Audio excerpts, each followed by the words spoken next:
नमस्कार दोस्तों, मैं संजय गुप्ता।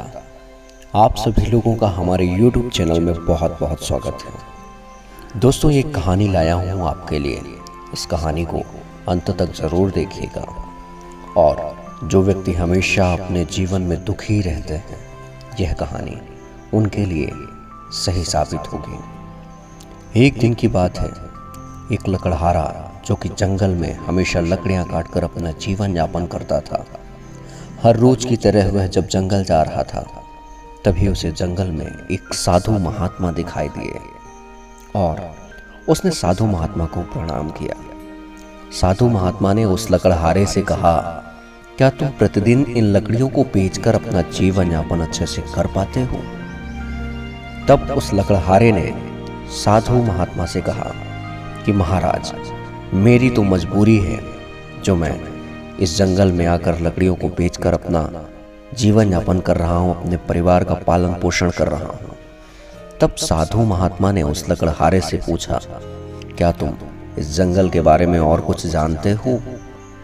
तब उस लकड़हारे ने कहा कि मैं इस जंगल से 10 वर्षों से लगातार जुड़ा हुआ हूँ।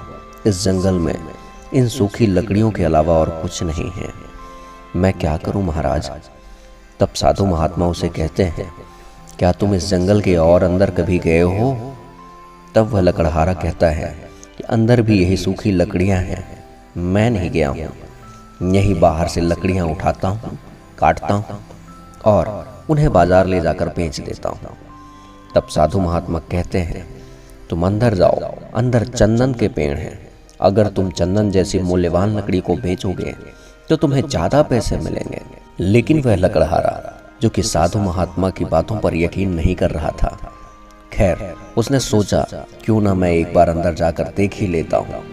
अगर चंदन की लकड़ियाँ होंगी तो मेरे लिए और अच्छा होगा। अगले ही दिन वह जंगल के और अंदर जाता है।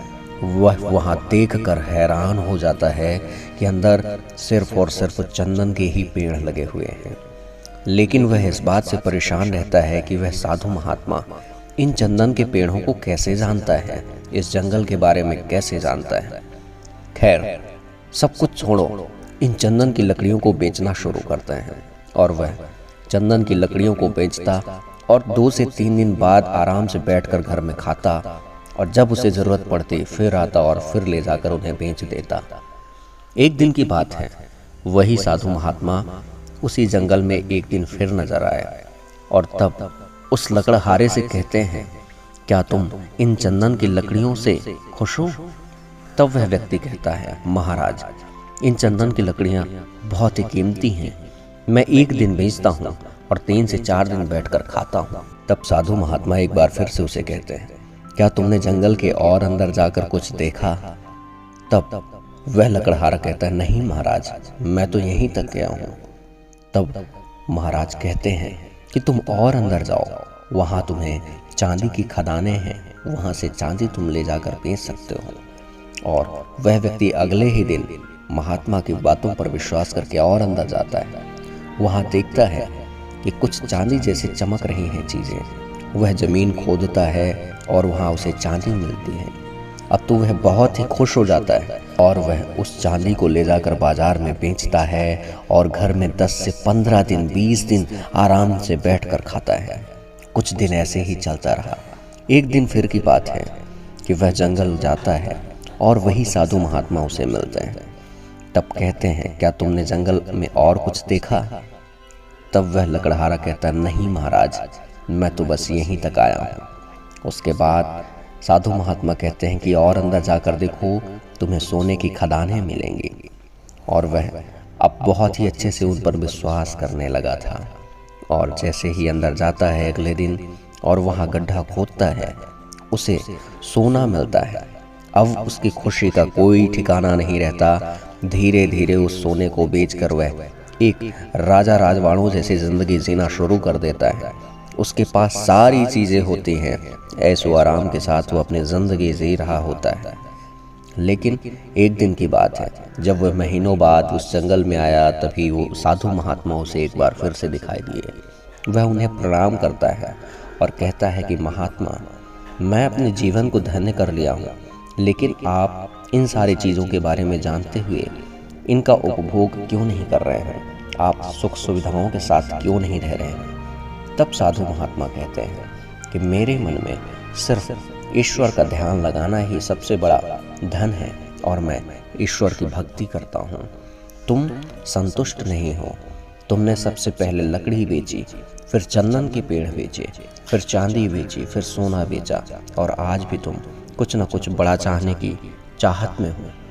लेकिन एक बार भगवान की भक्ति करो, हमेशा ध्यान तुम्हारा सबसे अच्छा लगेगा और तुम इस संसार में भगवान को जब ध्यान करोगे तो तुम्हारी सारी सुख सुविधाएं स्वतः ही आपको दूर करने में लग जाएंगी। सिर्फ और सिर्फ मन लगेगा भगवान की भक्ति करने में।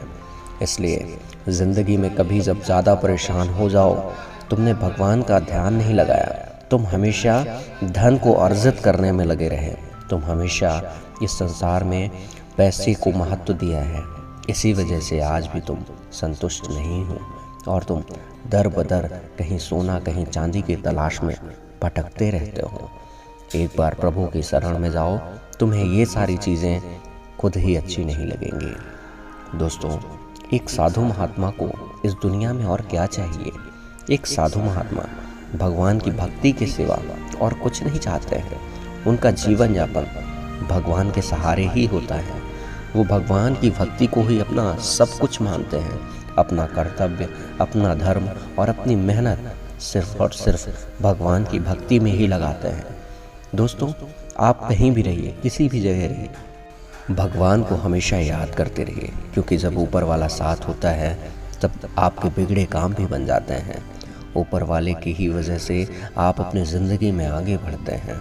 आप अपने ऊपर विश्वास रखिए, अपने कर्म करते रहिए, ऊपर वाले का शुक्रिया अदा करिए कि आप अपनी ज़िंदगी में अभी तक जिस भी मुकाम में पहुँचे हैं उन्हीं के आशीर्वाद से पहुँचे हैं और जीवन में आगे बढ़ने की कोशिश करते रहिए उस ऊपर वाले के आशीर्वाद के साथ और अपने माता पिता के आशीर्वाद के साथ। दोस्तों, ये बातें पसंद आई हो तो बहुत बहुत शुक्रिया, बहुत बहुत धन्यवाद।